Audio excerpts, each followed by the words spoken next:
following is a production of Temple University Beasley School of Law. Welcome, colleagues, friends, members of the judiciary, members of the Philadelphia legal community, students, faculty, colleagues, most especially Professor Stephen Carter and the namesake of this lecture series, the Honorable Arlen Adams. Welcome to all of you. The Arlen and Nasa Adams Lecture in Constitutional Law has been an academic highlight of our years ever since it first began in the year 2009. For those of you who haven't had the pleasure of meeting or knowing Judge Adams, he is a retired senior federal judge on the United States Court of Appeals for the Third Circuit. He's been a valuable member of the legal community since 1947, serving as a jurist, a practitioner, and in legal education. And he and his wife, Nasa, have been wonderful friends of Temple Law School, endowing this lecture and other things. Their support and their presence has been very, very meaningful for us. And I'm going to hand this microphone to Judge Adams because he would like to say a word before I introduce Professor Carter.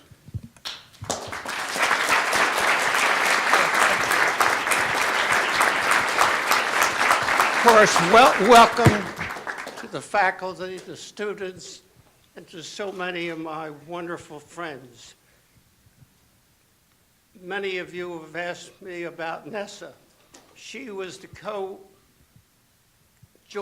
with me when your predecessor, Dean Reinstein, asked us to do something worthwhile at Temple, the law school. We never dreamed that our idea of having this lecture series would be such an enormous success and so valuable to the law school.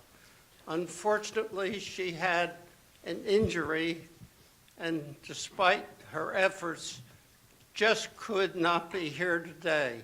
She sends her good wishes, her respect, her appreciation to the law school and to our distinguished speaker today, and to all her many friends. She certainly wishes she could be here. Thank you.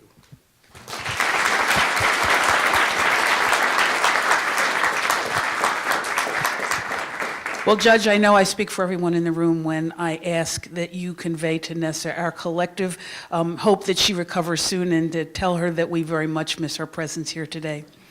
I am delighted to tell you that today's Arlen and Nessa Adams Lecture in Constitutional Law will be delivered by Professor Stephen Carter, who has traveled down from New Haven from Yale Law School to be with us. Professor Carter is the William Nelson Cromwell Professor of Law at Yale, where he has taught since 1982. There are some people that make you feel badly. Professor Carter is one of them. He is a prolific scholar, a best-selling novelist, a columnist for Bloomberg View, and a sports blogger for the Washington Post in his spare time. Before coming to Yale, Professor Carter clerked for Thurgood Marshall on the United States Supreme Court, and before that for the Honorable Spottswood W. Robinson III on the United States Court of Appeals for the District of Columbia. Professor Carter has published several nonfiction books exploring the intersection of law, politics, and religion. His first novel, The Emperor of Ocean Park, spent 11 weeks on the New York Times bestseller list. His second novel, The Impeachment of Abraham Lincoln, continues to receive critical acclaim now some 2 years after it was published. His remarks today are entitled Religion, Regulation, and the Inadequacy of Conscience. And I'm sure they are going to be stimulating and illuminating, but I have to put in one plug before I call him up here. In preparation for this, I wanted to be sure I had something that we could talk about. So I just finished this weekend Professor Carter's most recent book, The Violence of Peace. And the reason that I'm making the plug for it is this. One of the wonderful things, Judge Adams, about this lecture series is not just the people that it has brought into our walls, but for the stimulation of ideas. That's what you stood for, and that's what your lectureship has brought to us. And I was profoundly impressed by this book. This is about the politics of war in the Obama presidency. And I'm reading it, and I'm taking notes, and I'm thinking, and I'm excited about the ideas in this book. So I want to compliment you and recommend to any of you who have the time to read this and others of Professor Carter's works. He's an idea guy, and I am really thrilled to have you here to deliver the Adams Lecture this year. Thank you. I welcome to the podium Professor Stephen Carter.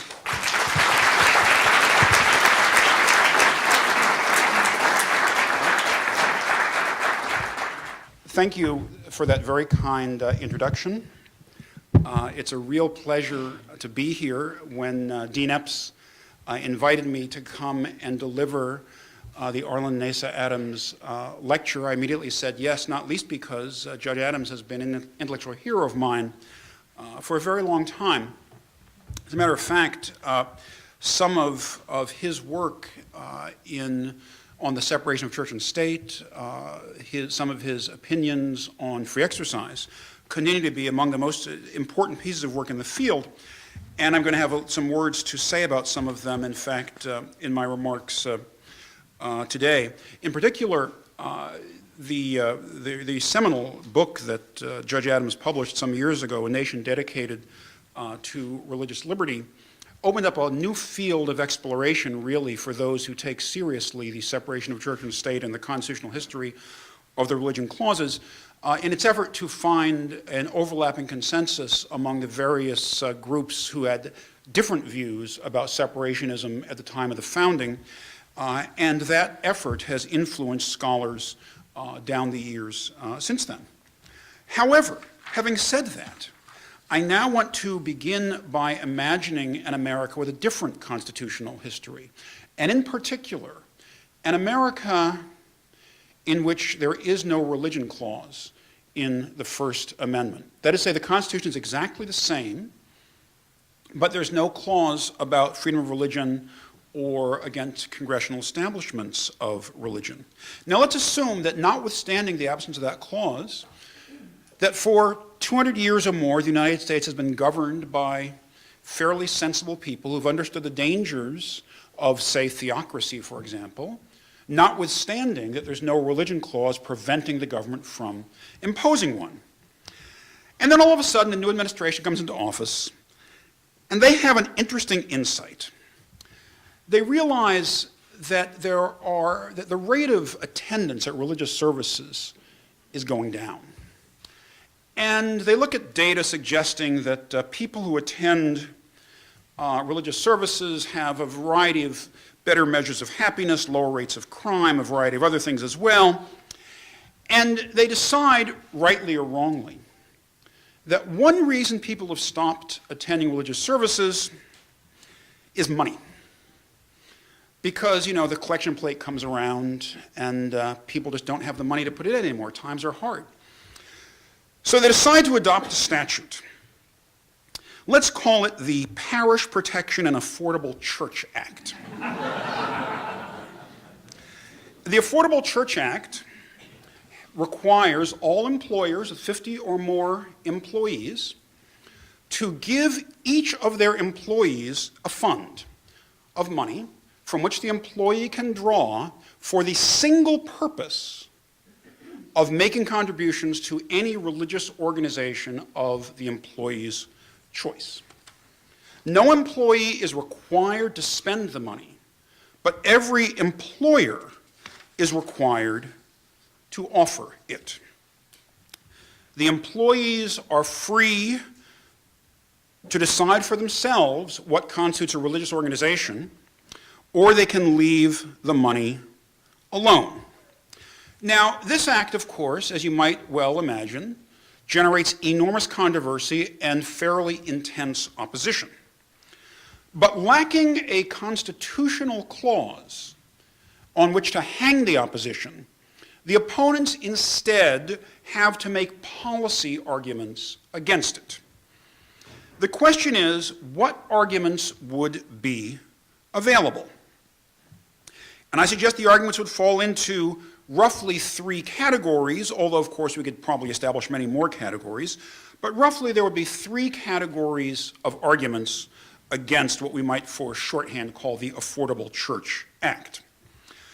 So one category of argument which would hark back to the views of the framers, although I suppose it would not have much currency today, would be that this statute is beyond the powers that were given to the federal government in the Constitution. It's not that it violates any particular constitutional right, because there's no religion clause. Nevertheless, it is a power not delegated expressly to the federal government, and therefore beyond the government's power. Now, that argument might have had a lot of currency if this were, say, 1789, but it's a little late in the day to make that argument now that the federal government is limited to its own delegated powers. The necessary and proper clause swallowed that argument a long time ago. The second set of objections would be an objection that, for lack of a better term, we might say goes to the issue of waste, which is to say that this is an enormously costly program that is being that is being imposed on employers, that the costs ultimately will be borne by the employees. There is no free lunch. Either it'll somehow either come out of their compensation or their hours, and that therefore it's a bad bet. After all, for many years, people who choose to attend religious services of any kind have found ways to pay whatever it is that the church or synagogue or temple or mosque might ask of them, or they haven't, and have for the most part been forgiven. But the most interesting argument, I think, would be the third one. The third form of argument would be the argument that it is simply not right. It's not right to impose on employers this burden of providing money to support religious groups when they themselves may be of a different religion or no religion, or even if they're co-religionists with their employees, might themselves have a strong view that this is none of the government's business. I think that last one is a pretty good argument, but notice that it is an argument about policy. It's not an argument about constitutional law. It's an argument about what the government ought and ought not to do. Now, the reason I mentioned that, all of that story, and we'll come back to it in a moment, should be fairly obvious. In case it isn't, if you begin with the proposition that we live in a highly regulated world, one scholar of regulation explained that when we say regulated world, what we mean is that when something goes wrong, people's first instinct is somebody ought to fix that, as opposed to I ought to fix that. We live in a world in which there is an instinct that the government ought to fix things, ought to make things better, ought to be regulating for the common good. The New Deal put an end once and for all to the argument that there were parts of the American economy and of American public life that were beyond the scope of governmental authority. And although I know there are a lot of small government people out there, and I have no quarrel with them, I think overall the thrust of the regulatory state, despite occasional excesses, has been a positive, a net positive rather than a net negative for the society. But it raises enormous complications for those who believe in the separation of church and state. Because the separation of church and state, while not mentioned in the Constitution, is a fundament of American democracy. Let's think of it not as a constitutional rule, but as a set of institutional arrangements long understood to serve as the basis for what we might think of as an uneasy peace treaty between the world of the state and the world of religion. And indeed, that peace treaty metaphor, which almost everybody uses nowadays in the scholarship, I don't think we pay enough attention to. In fact, the burden of my remarks today is going to be that we need to revive the notion of the separation of church and state as peace treaty and begin to analyze it not using the tools of constitutional law, but using the terms of conflict theory and other methods that have been developed to analyze actual peace treaties. More on that in a moment. Regulation is constantly butting up against individual objections. Lots of people don't want to do what they're told, and they have lots of different reasons for it. Many constitutional scholars, myself among them, are defenders of the principle of accommodation, which suggests that people whose objection to regulation is on religious grounds have, as it were, a special trump to play against most regulations, even if other fellow citizens, pardon me, may lack it. To the accommodationist, it seems obvious. To many others, it seems confused, I admit, but to the accommodation it seems obvious that if there is a statute that impinges on religious freedom, that is, restricts the space in which the religionist can act, that that's a problem with the statute, and the statute ought not be enforced in that case, except in very narrow and important circumstances. Let's take a case that not many people know about, but is an interesting one nevertheless. During the Civil War, there was a pastor in Memphis who was preaching sermons against the Union. He was preaching sermons in favor of secession, and if you know Tennessee, if you know your Civil War history, was crucially located, and of course, different parts of Tennessee supported the different sides in the war. He was preaching secession, he was preaching slavery, and he was preaching that the people should rise up against the Union forces. When General Sherman's troops arrived in Memphis, one of the first things they did was to turn him out of his pulpit on the ground that he was violating several general martial law orders which prohibited the fomenting of opposition to the Union forces. Now that order is a regulation, you see, and it had been forced against other people. It had been forced, for example, as we know, against newspaper editors. It had been forced against newspaper reporters even, some of whom were subjected to military courts-martial because of their dispatches from the front. By the way, if anyone happened to a newspaper reporter who was convicted in military court-martial, he would be sent away from the front and with a conviction. And that meant that if he ever returned to the area, he could be imprisoned in a military facility until the war was over. Some reporters that actually happened to, although some of them later got out. That's another story. Now, the question for the accommodationist is whether if the rule against speaking against the Union forces was being enforced against everyone else, why should a preacher be exempt? The reason the preacher should be exempt is because of the peace treaty, the separation of church and state. You'll notice once more, I am not tying that treaty to any constitutional mooring. I'm suggesting it as a part of an original institutional understanding. There's lots and lots of work on the history of the metaphor of the separation of church and state.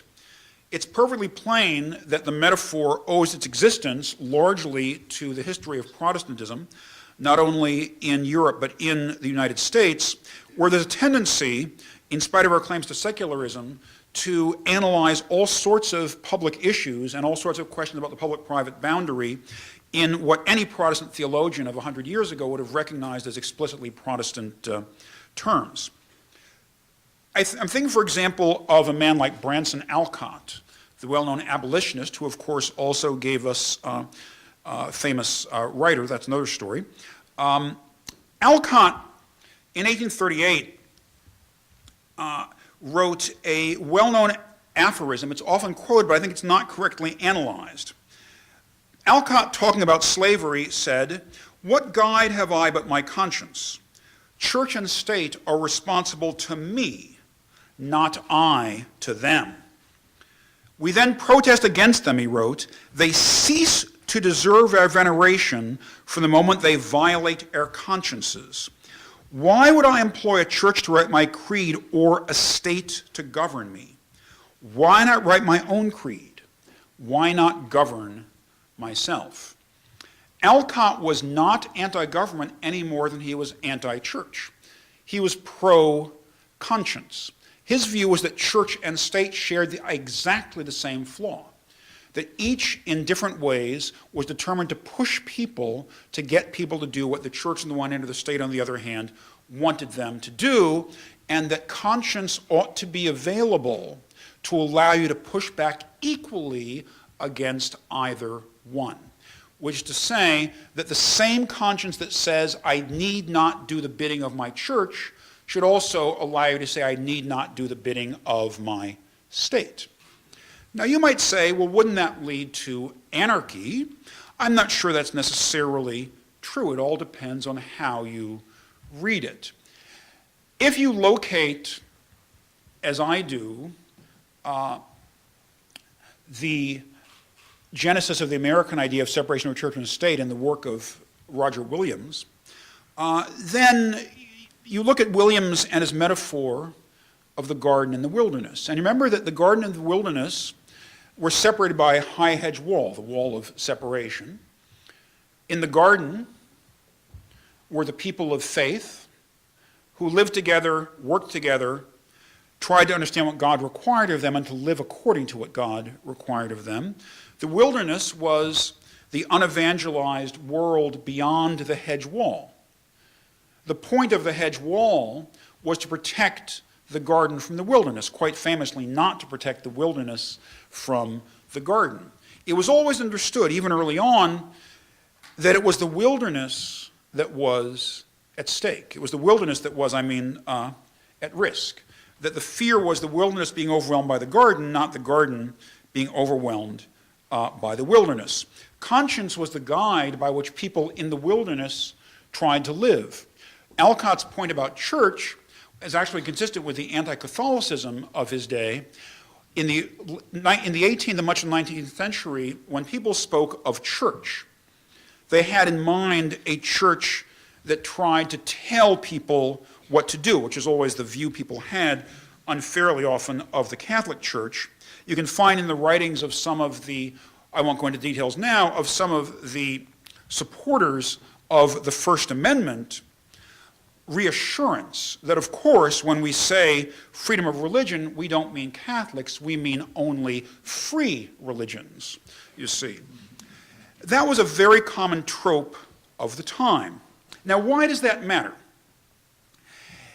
It matters because it's important to think, when we think of religion in the Constitution or in society, to separate religious institutions and religious believers.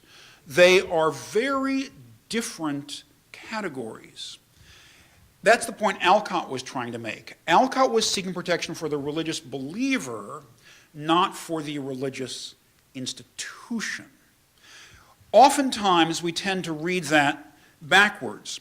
If you look at the Patient Protection and Affordable Care Act, what's striking about it is that it has an exemption, admittedly quite narrowly drawn, and then further narrowed in the issuing of regulations, for certain organized religious institutions, but none for religious believers. This is precisely the point that troubled Alcott and troubled actually a number of other 19th century theorists who saw church as powerful and protection for church as powerful, and saw religion in the life of the believer as weak. That was where the threats all were. I won't bore you here with citations. And the problem they confronted was how to solve that problem. Now, it's never been solved entirely successfully.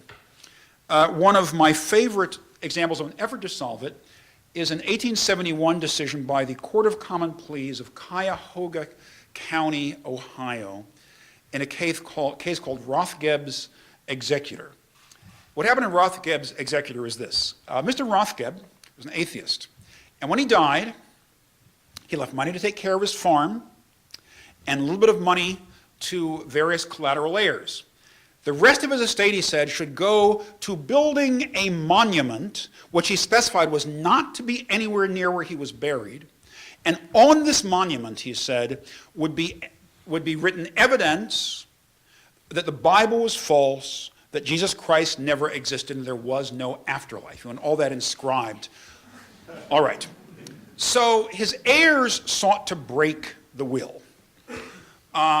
It's not recorded in the existing records what their ground for breaking the will was, but the heirs sought to break the will.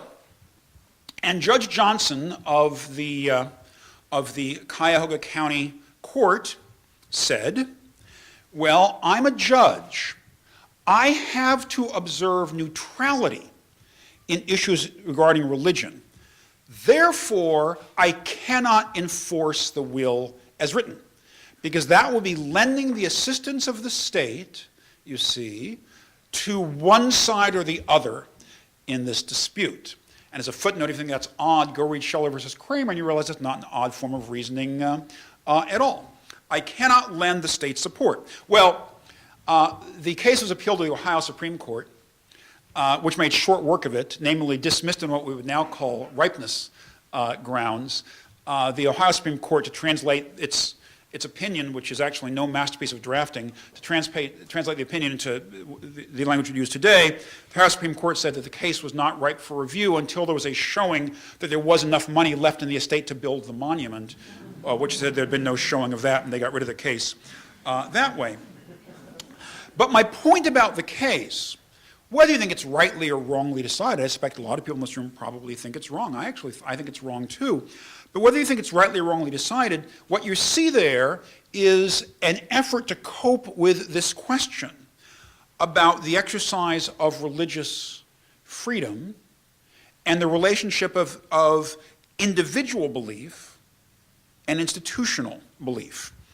This case was decided right in the heart of the nationwide effort at disestablishment, as my former student, Sally Gordon, who's the Arlen Adams professor at University of Pennsylvania Law School, has pointed out, that if you look at the statutes that were adopted, the Mortmain statutes in the 19th century, one of the things she discovered in her research was how consistently the statutes were adopted to shrink the size of the organized churches by shrinking the amount of property they were allowed to own, so that even if you tried to devise your property to a church, tried to leave your property to a church, the church couldn't take the property if it was over 10 acres or 20 acres, whatever the particular figure was in the particular jurisdiction.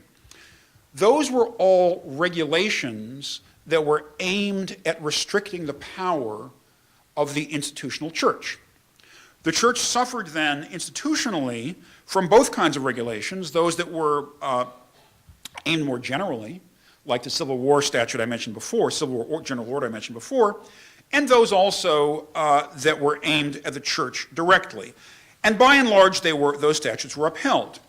In fact, if you've studied, and I know some of you probably have, the history in America of support with government funds for parochial schools, one of the things that quickly became clear is this was virtually a non-issue for most of the 19th century, where a number of places, of course, supported religious schools.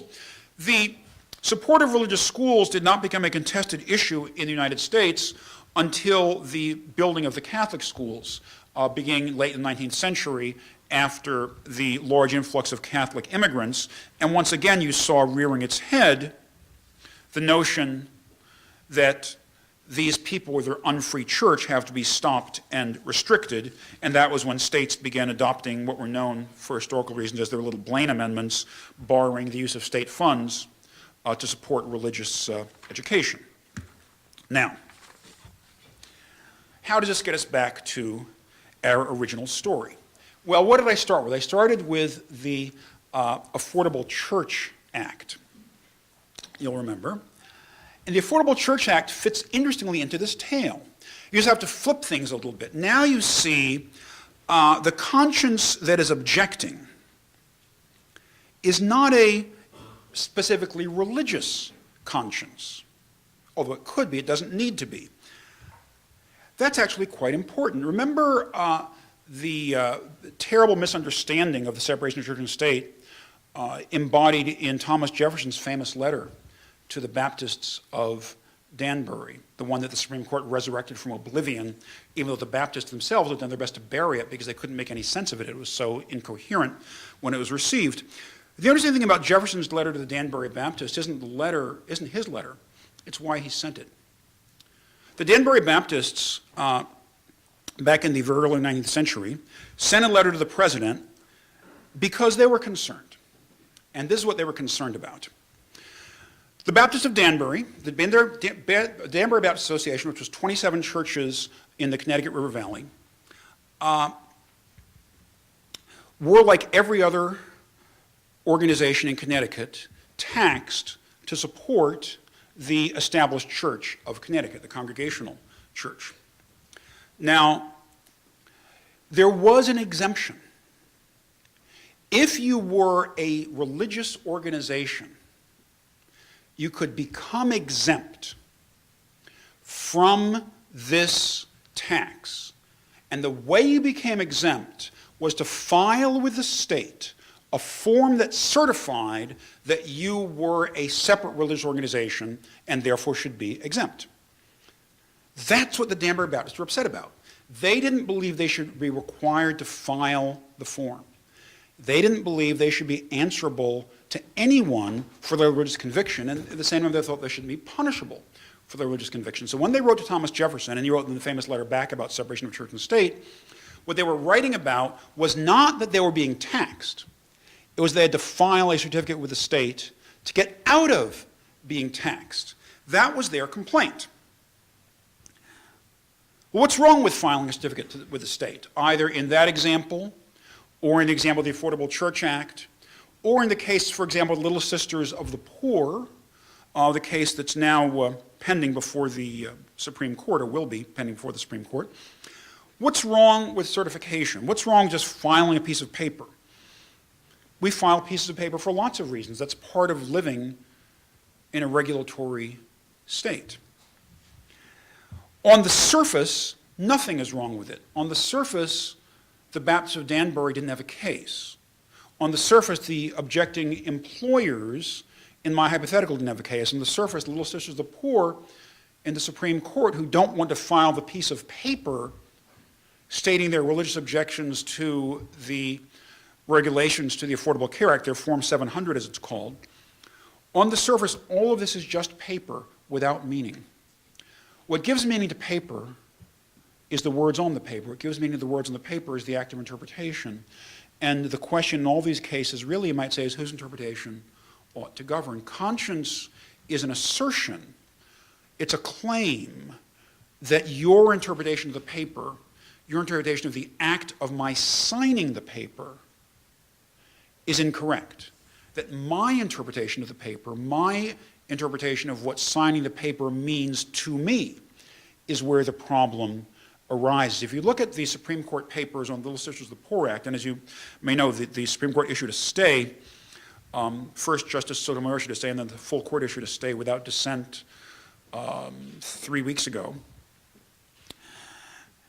The difference between Little Sisters of the Poor and the Solicitor General rests entirely on the interpretation that's given to the piece of paper in question. That is to say, the Solicitor General's brief says that it's just a piece of paper, that it's not a violation of anyone's religion to require them to file a piece of paper. The problem with that argument is there's no basis for knowing that. The best basis for knowing what would violate someone's religion is to ask the person who claims that their religion is being violated. So when the Little Sisters of the Poor say this violates our religion, it seems to me that a regulatory state can make a case that says that's tough, you've got to do it anyway. But it seems bizarre for a regulatory state to make the case, no, it doesn't, you're incorrect. You don't understand the theological implications of your own act. The battle over conscience is a battle over interpretation. The trouble with battles over interpretation is that they're not resolved in the classroom or the lecture hall. That in any state, whether regulatory or not, they're ultimately resolved by force, which is to say somebody wins in a battle over interpretation not because they're right, but because they can. That's why there's a big difference between battling over the interpretation of Shakespeare, which so far is not enforced at sword point, and battling over the interpretation of a clause of the Constitution. I don't think there's any way that you can arrange the constitutional law of religion to make these battles go away. I may be an accommodationist, but I'm not blind. As the state grows, as regulation grows, there'll be more battles, not fewer. And there's no way, I think, that one can invent a constitutional rule that would lead us to say, we now know the right answer in all these battles over religious freedom. We tend to arrange the rules when big regulation is involved by looking at institutions like churches. And so the big issue then for a lot of scholars is not whether an individual employer with a religious objection to say contraceptive services should be bound, it's whether Notre Dame, say, should be bound. That's the kind of, the institutional identification is key. But I think that for most of the 19th century objectors, the individual conscience would have been key. The Supreme Court has no problem, really, with understanding this for institutions. That's why the Hosanna Tabor case is unanimous 2 years ago, when the EEOC purports to decide for a religious school who is involved in ministry and who isn't, who is exempt from Title VII on that ground and who isn't. That's an easy case. That's an institutional case.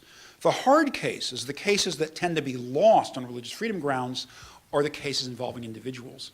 And that's where the accommodationists, like myself, cut our eye teeth 20 years ago and celebrated briefly our success in getting Congress to enact the Religious Freedom Restoration Act, which, if you know your history, was immediately struck down as unconstitutional by the Supreme Court and then reenacted in a much narrower and evidently unpersuasive form, since, begging the pardon of anyone here present, that federal judges don't seem to find it terribly influential in handing down their decisions. Okay. So for this and many other reasons, and I won't go into all the long list of cases where the individual keeps on losing, how do we rescue the idea of individual freedom, individual conscience in separation of church and state? I suggest that we rescue it by returning to this understanding of the separation of church and state as a peace treaty between church and state, and we try to examine it with the tools that we use elsewhere to examine battles between church and state. Between parties who are in conflict. So, for example, there is a game that conflict theorists use, conflict theory being a branch of game theory. There's a two-player game called Aggression. Maybe some of you are familiar with it. It's used by a lot of conflict theorists to model what they call a long-term battle that consists of lots of individual skirmishes. And I think you can look at the battle between church and state in America as a long-term battle with individual skirmishes, one side or the other accusing the other of breaking the truce all the time. It turns out that in long-term battle with a lot of individual skirmishes, it's very difficult to find an equilibrium. So in the two-player game called Aggression, it works roughly like this. I'm not going to take the time to draw diagrams and so on. I would if we had more time. On each turn, each player has a choice. You can either aggress, that is to say attack, or refrain, meaning not attack. If you refrain, then the other player can decide whether to aggress or refrain, and so on. If the other player aggresses, then you have two choices, which are called by conflict theorists, I don't know if these are the best names, they rig the game a little bit with these names. Retaliation or appeasement are your choices if the other side aggresses, which is to say, you can either aggress right back or not aggress right back. All right, so you play this game through multiple iterations, and the reason it's useful to think about it this way is the question of how you respond to someone else's aggression depends a lot on your own values. And you might say a lot of people who would believe in not aggressing might place values on non-aggression very, very high. But it turns out that no matter what values you place on aggressing or not aggressing, on retaliating or not retaliating, that over the long run, the more aggressive side always wins. there's some minor exceptions, but basically over the long run, the more aggressive side wins. That is, if one side aggresses more and the other side tends to back off, the aggressor wins. And that's consistent over lots and lots of different values and lots of different ways of structuring the game. What this means, it seems to me, for the separation of church and state is that the separation is only going to work if either both sides aggress or neither side aggresses.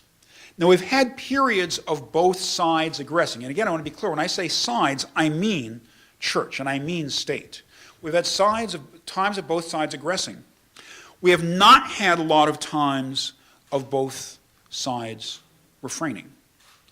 And a lot of the history of conflict in America over a lot of issues revolves around one side aggressing and the other side deciding in return not to retaliate. I've thought for years, I've argued for years, the only real solution is for both sides to stay away from the wall, to imagine a demilitarized zone around it. We shouldn't be having the battles we're having over the Affordable Care Act, because it should have been drafted in a way to avoid them as much as possible. That's true of a lot of different statutes. The EEOC should never have thought for a moment of bringing the lawsuit that it did in Hosanna Tabor, not because it's impossible that they could have found a legal leg to stand on, but because it puts them into the demilitarized zone and so close to the wall that it's better to stay away. Now, when I say it's better to stay away, it's only better to stay away if you think religious freedom is actually important. Now, I do think it's important. I think it's important for the organized church, but I also think it's important for the religious individual. I think the scope of liberty ought to be broad. I think the depth of liberty ought to be intense. It's quite important, more important as the society grows more regulated, to leave lots and lots of space for people to live their lives. But it's particularly important in the case of religious believers because that is the peace treaty that was agreed to 200 years ago and more. And it's true. Many, many times the people who are attacking the wall have been from the garden side, not from the wilderness side. There's that long and sad history as well. And if you want to see why that's a project doomed to failure, I recommend that you look at a nice essay by C.S. Lewis called A Meditation on the Third Commandment. There's a long history of attacks from the religious side. There's a long history of attacks from the government side. We do a lot better, I think, if there's lots of space around the wall. There's not a lot of intrusion by one side or the other. That may not be possible because you have to imagine some things that would entail. Imagine how that would mean you construct an educational system, for example. There's no time to talk about that here. It's something I've written about a lot, an awful lot, probably too much elsewhere. Imagine the difficult questions it would raise on the margins of non-discrimination law, which is something that I hope is near and dear to all of us. It would raise a lot of questions for a lot of important causes. And I'm not suggesting they should all be resolved the same way. I'm only suggesting those are the right questions to ask. We shouldn't begin, if we happen to be on the government side of the wall, with the proposition that we have to make religious exemptions as narrow as possible. And we shouldn't begin, if we're on the religious side of the wall, by assuming that government ought to enact the rules that make our lives most comfortable. But what both sides, it seems to me, need to try to do is to recognize that conscience is going to be wholly inadequate as a guide to freedom unless both sides are able and willing to stop the aggression. Thank you very much. And